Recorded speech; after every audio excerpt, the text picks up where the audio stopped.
ચકલી એક ચકલી તળાવમાં પાણી પીવા ગઈ હતી. તળાવમાં પાણી પીતા પીતા ઈ ડૂબવા લાગી.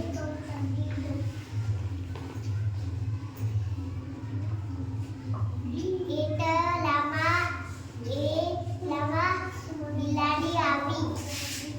રે ચકલી બહેન મને બહાર નિકાળ. બિલાડી બોલી હું તને બહાર નિકાળીશ.